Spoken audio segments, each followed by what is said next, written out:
Hello, it's Sarah. I'm back again in the same clothes because I've been filming like 7 videos because I actually have makeup on.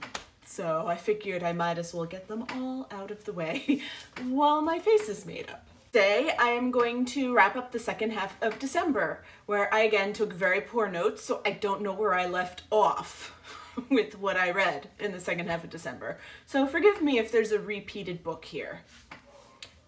It happens. And also forgive the dog barking in the background and the family upstairs. First book that I'm going to start off with was Hurst by Justine Larbel-Stier. And this book is a historical fiction with fantastical elements in it. And I was not prepared for some of that. And as a result, I really didn't like this book very much. The two heroines in the story can both see ghosts, and I was very unprepared for that, and I don't think it really added anything to the story, and I would have much preferred it if it were a straight historical fiction novel. So I ended up giving this one 2 stars because I really didn't like it very much, which is a shame. And I read that for the challenge. I had to read 3 books to going places, and that was Australia. It is set in Australia. Then I finished up the last 2 books in the Finishing School series by Gail Carriger, which are Waistcoats and Weaponry and Manners and Mutiny, and I absolutely adored them. They are hilarious, and I love books set in finishing schools with girls who are too smart for their own good and a little bit unbelievable, and I loved it, and these were wonderful. And again, if you are interested in this sort of thing with all of these interesting creatures and things that are going on here, do start with her Parasol Protectorate first, because that is meant to be read first. Even though these take place 20 years prior to those, you will be spoiled. Don't do that to yourself. Every single one of her books are absolutely delightful. So read them in publication order, read those first, and do it too, because they're really good. I also read and brought back to the library, and these are the 2 I'm not sure whether I wrapped up or not, but they're 2 of the books in the Lucky Harbor series.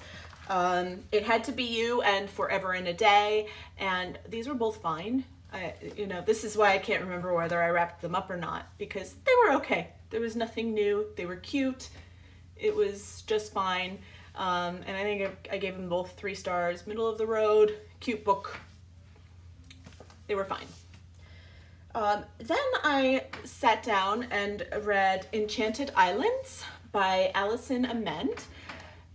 And this book, again, was not what I expected.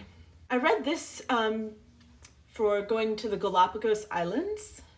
This is a historical fiction book about a woman who has an arranged marriage and ends up going to the Galapagos Islands prior to World War II as he's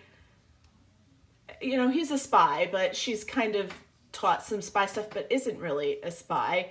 But to kind of see what's going on with the Germans, they had heard that a lot of Germans were settling in the Galapagos Islands, which ended up not really being true. But anyway, this wasn't really just about that.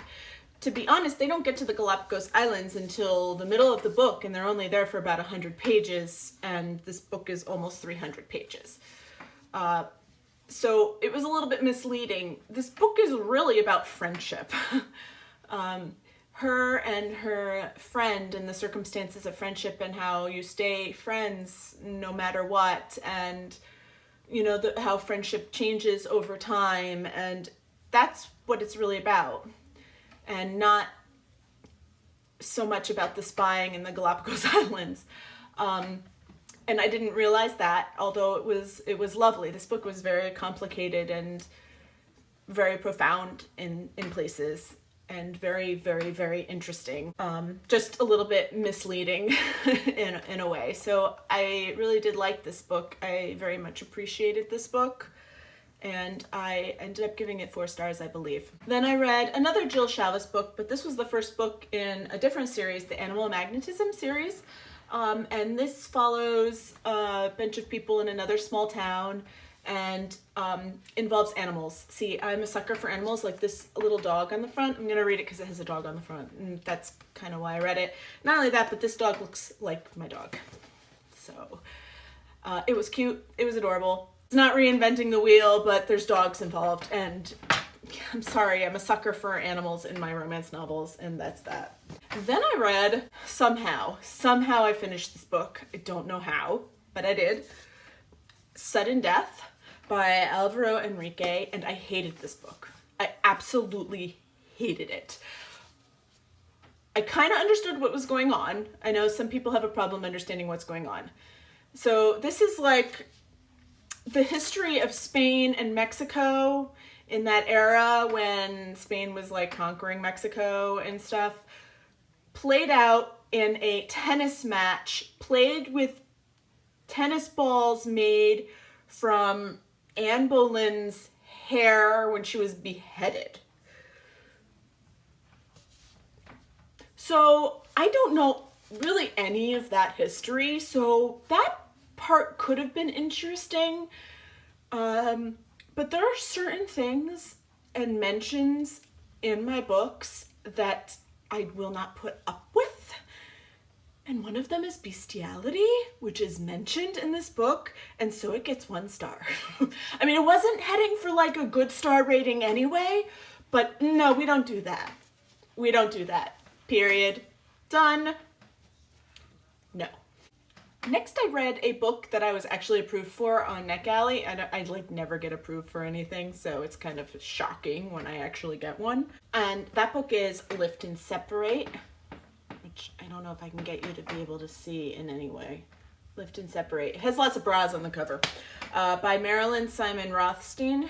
This is a chick lit novel. A woman named Marcy, whose husband, who owns lingerie store and bras and all of that nonsense, cheats on her with a model, and you know, we go from there in typical fashion. This is, again, not reinventing the wheel here. I was kind of hoping it was. And it was a good book. It was fine. My only complaints with this were that they spent a lot of time building up to the infidelity and still nothing happened. Like at the end of the book, it just kind of ended. And you're like, I mean, she hasn't filed for divorce still. you know, I mean, things are implied, but there's like a lot of time and thought getting you into this book and getting you to understand the characters, and, you know, you're going through and then it just ended. And so that, I think it required more of an ending, and considering how well thought out the beginning of the book was, the ending was not well thought out. So that would be my review of this. If you like a more open-ended ending, even of your chick lit books, yeah, I just really felt like, I mean, there was some personal growth in here. You know, it was implied that she was kind of moving on, but I mean, I don't like my ladies in these sort of books to get angry and, you know, like keying the cars and acting like children again, but, you know, are you divorcing him? Are you not divorcing him? Are you moving on? Like, what's going, like, I like a little bit of something in that manner, and this did not give that. So just beware. If you want to read this, if you like the open-ended ending, then by all means. But if you don't, then steer clear of this one. And that's kind of how I ended December.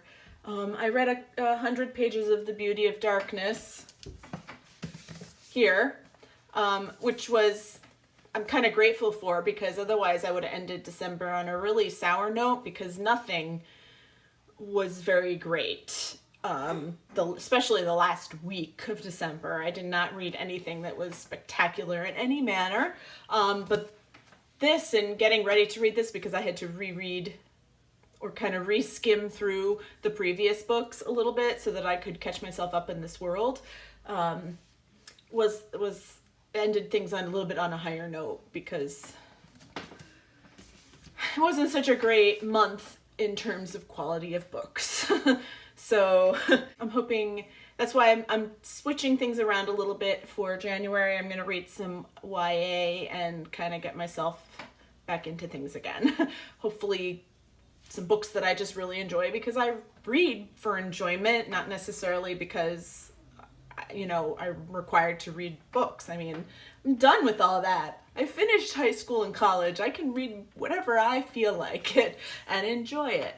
And so that's why I read. So hopefully in January, I can read some good books that I really, really, truly enjoy. And I hope that you also can read books that you truly, truly enjoy this month. So I will talk to you again later. Bye-bye.